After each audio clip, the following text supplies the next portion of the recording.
अगर आपके budgies mating भी कर रहे हैं, मेल फीमेल को फीड भी कर रहा है, दोनों हेल्थी भी नज़र आ रहे हैं, लेकिन फिर भी फीमेल अंडा नहीं दे रही, तो टेंशन लेने की ज़रूरत नहीं है। बहुत से ब्रीडर्स के साथ ये प्रॉब्लम होती है और अक्सर लोग फ़ौरन नेस्ट बॉक्स या मटकी को चेंज कर देते हैं, मेडिसिन शुरू कर देते हैं या पेयर को अलग कर देते हैं, लेकिन असल में प्रॉब्लम कहीं और होती है।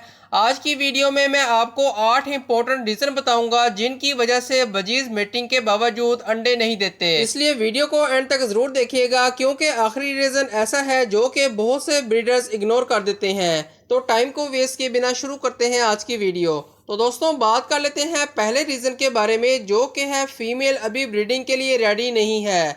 सबसे पहली बात ये समझना ज़रूरी है कि मेटिंग का मतलब ये नहीं कि अंडा फ़ौरन आ जाएगा। कभी मेल मेटिंग करता है लेकिन फीमेल की बॉडी अभी ब्रीडिंग कंडीशन में नहीं होती। आप फीमेल की नोज़ का कलर देखकर अंदाज़ा लगा सकते हैं कि फीमेल ब्रीडिंग कंडीशन में है या नहीं। अगर नोज़ का कलर वाइट या ब्राउन हो चुका है तो आप समझ जाएं कि ब्रीडिंग कंडीशन में आ चुकी है फीमेल। इस कंडीशन में आपने अपने बर्ड्स को ज़्यादा डिस्टर्ब नहीं करना, लेकिन सिर्फ नोज़ का कलर देखकर 100% कन्फर्म नहीं किया जा सकता कि फ़ीमेल ब्रीडिंग कंडीशन में आ चुकी है। अगर फीमेल एक्टिव है, हेल्थी है, मेल के साथ कंफर्टेबल है और नेस्ट बॉक्स में इंटरेस्ट ले रही है तो थोड़ा टाइम देना बेहतर होगा। हर पेयर का ब्रीडिंग साइकिल सेम नहीं होता, इसलिए अपने बर्ड्स को थोड़ा टाइम दें, इंशाल्लाह आपके पास ब्रीडिंग आना शुरू हो जाएगी। इसके बाद बात करते हैं दूसरे रीज़न के बारे में, जो कि है डाइट में प्रॉपर न्यूट्रिशन ना होना। ये बहुत इंपॉर्टेंट रीज़न है। अगर बजीज को सिर्फ बाजरा या एक ही टाइप का सीड मिक्स मिल रहा है तो ब्रीडिंग के लिए ये डाइट हर सिचुएशन में इनफ नहीं होती। ब्रीडिंग के टाइम फीमेल को एक्स्ट्रा न्यूट्रिशन सपोर्ट चाहिए होती है। आप सीड मिक्स के साथ साथ अपने बर्ड्स को green leafy vegetables, soft food और कैल्शियम का इस्तेमाल लाजमी करवाएं। कैल्शियम के लिए आप अपने बर्ड्स को कटल फिश बोन और कैल्शियम ब्लॉक का इस्तेमाल करवा सकते हैं, लेकिन यहाँ पर एक बात याद रखें कि ज़्यादा सप्लीमेंट देना भी सलूशन नहीं होता, इसलिए थोड़ी क्वांटिटी का इस्तेमाल अपने बर्ड्स को करवाएं। आपके बर्ड्स में काफ़ी तब्दीली आएगी। हर चीज़ बैलेंस में देनी चाहिए।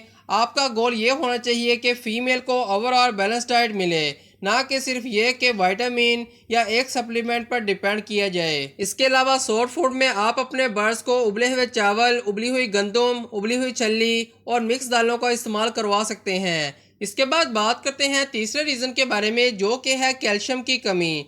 अगर फीमेल ब्रीडिंग में आ रही है और बॉडी को एग शेल बनाने के लिए कैल्शियम प्रॉपर्ली अवेलेबल नहीं है तो प्रॉब्लम हो सकती है। इसलिए ब्रीडिंग पेयर के लिए केज में हमेशा कटल फिश बोन और कैल्शियम ब्लॉक का सोर्स अवेलेबल रखना यूज़फुल होता है, लेकिन कैल्शियम की टैबलेट, सिरप या पाउडर अपनी मर्जी से हाई डोज में देना ठीक नहीं होगा।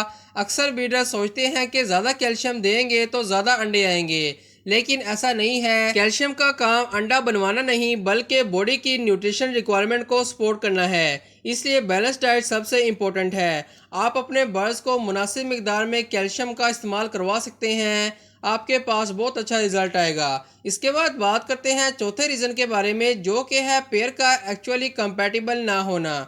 ये रीज़न भी बहुत कॉमन है। कभी हमें लगता है कि मेल और फीमेल पेयर बन गए हैं क्योंकि दोनों एक ही केज में हैं, लेकिन सिर्फ एक केज में रहना पेयर बढ़ने की गारंटी नहीं होती। आपको देखना होगा क्या दोनों एक दूसरे के पास कंफर्टेबली बैठे हैं, क्या मेल फीमेल को फीड करता है, क्या फीमेल मेल को एक्सेप्ट करती है, क्या दोनों नेस्ट बॉक्स में इंटरेस्ट लेते हैं। अगर फीमेल मेल को बार बार अटैक कर रही है, उससे दूर भाग रही है या मीटिंग नहीं करवा रही तो ब्रीडिंग नेचुरली डिले हो सकती है। ऐसे में अपने बर्ड्स को फोर्स नहीं करना चाहिए, बल्कि अपने बर्ड्स को थोड़ा टाइम दें और ऑब्जर्व करें। आपके पास जल्द ही ब्रीडिंग आना शुरू हो जाएगी। इसके बाद बात करते हैं मटकी या ब्रीडिंग एनवायरनमेंट का इशू।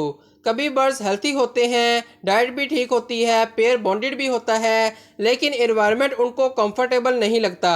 अगर केज बहुत नॉइजी जगह पर रखा हुआ है जहां पर लोग बार बार आ जा रहे हों, केज के पास जा रहे हों, नेस्ट बॉक्स रिपीटेडली चेक किया जा रहा हो या बर्ड्स को बार बार डिस्टर्ब किया जा रहा है तो ब्रीडिंग डिले हो सकती है। इसलिए आपने अपने बर्ड्स के केज को ऐसी जगह पर रखना है जहां पर लोगों का आना जाना कम हो और घर के बच्चे आपके बर्ड्स को तंग ना करें। स्पेशली फीमेल को प्राइवेसी पसंद होती है। आप मटकी लगाने के बाद उसके अंदर बार बार ना झांकें। ये मिस्टेक बहुत से ब्रीडर्स करते हैं। उनको क्यूरियोसिटी होती है, यानी कि जल्दी होती है कि अंडा आया या नहीं, लेकिन बार बार चेक करना बर्ड्स को डिस्टर्ब कर सकता है। इसलिए आपने ऐसा नहीं करना और अपने बर्ड्स के केज को ऐसी जगह पर रखना है जहाँ पर अच्छा से अच्छा इन्वायरमेंट आपके बर्ड्स को मिले। इंशाल्लाह आपके पास ब्रीडिंग शुरू हो जाएगी। इसके बाद बात करते हैं छठे रीज़न के बारे में, जो कि है फीमेल की एज या ब्रीडिंग कंडीशन। एज भी बहुत इंपॉर्टेंट होती है। बहुत छोटी फीमेल को ब्रीडिंग के लिए पुश करना ठीक नहीं होगा, और अगर female already multiple breeding cycle से गुजर चुकी है तो उसकी कंडीशन भी देखनी चाहिए। सिर्फ एज देखकर डिसीजन नहीं लेना चाहिए। बर्ड्स की overall health, body condition, activity और प्रीवियस ब्रीडिंग हिस्ट्री सब मैटर करती है। अगर फीमेल कमज़ोर होगी, कंसिस्टेंटली सिक रहती है यानी कि बीमार रहती है, तो ब्रीडिंग करवाने के बजाय पहले अपने बर्ड्स को हेल्थी करें, उसके बाद उनसे ब्रीडिंग लें, क्योंकि हेल्थी बर्ड ही सक्सेसफुल ब्रीडिंग के लिए बेटर पोजीशन में होते हैं। इसके बाद बात करते हैं सातवें रीज़न के बारे में, जो कि है स्ट्रेस या रूटीन में बार बार चेंज। बजीज जो होते हैं वो रूटीन को नोटिस करते हैं। अगर आप कभी केज एक जगह रखते हैं फिर दूसरी जगह शिफ्ट कर देते हैं, कभी नेस्ट बॉक्स हटा देते हैं फिर दोबारा लगा देते हैं, या पेड़ को बार बार डिस्टर्ब करते हैं, तो ब्रीडिंग प्रोसेस अफेक्ट हो सकता है। इसलिए जब पेड़ ब्रीडिंग के लिए रेडी हो रहा हो तो इन्वायरमेंट को स्टेबल रखें, फूड और वाटर को रूटीन स्टेबल रखें। आपने अपने बर्ड्स को रोज़ाना फ्रेश वाटर देना है, अच्छे से अच्छा फूड देना है। साथ ही साथ केज को अननेसेसरीली मूव ना करें, और ब्रीडिंग में सब्र रखना बहुत ज़रूरी होता है ताकि आपके पास अच्छी ब्रीडिंग आए। इसके बाद बात करते हैं आठवें रीज़न के बारे में, जो कि है आप बहुत जल्दी रिजल्ट एक्सपेक्ट कर लेते हैं। ये शायद सबसे इम्पोर्टेंट पॉइंट है। कभी हम मेटिंग देखते हैं और सोचते हैं कि अब कुछ दिन में अंडा आ जाना चाहिए, लेकिन बर्ड्स मशीन नहीं है। मेटिंग के बाद भी एग लेइंग का एग्जैक्ट टाइम हर पेयर में सेम नहीं होता।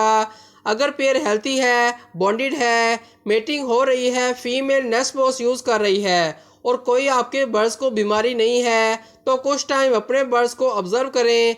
हर दिन फीमेल को पकड़कर चेक करना या पेट प्रेस करके देखना बिल्कुल नहीं है, ये बर्ड्स के लिए डेंजरस हो सकता है। अगर फीमेल में कमज़ोरी होगी, सांस लेने में प्रॉब्लम होगी या बार बार फीमेल नीचे बैठ जाती है, तो आपके बर्ड्स में एग बाइंडिंग का मसला हो सकता है। इसलिए अगर आप ये जानना चाहते हैं कि अपने बर्ड्स को एग बाइंडिंग से कैसे बचाएं, तो मेन वीडियो का लिंक कमेंट में सबसे ऊपर आपको मिल जाएगा, उसको लाजमी देखें।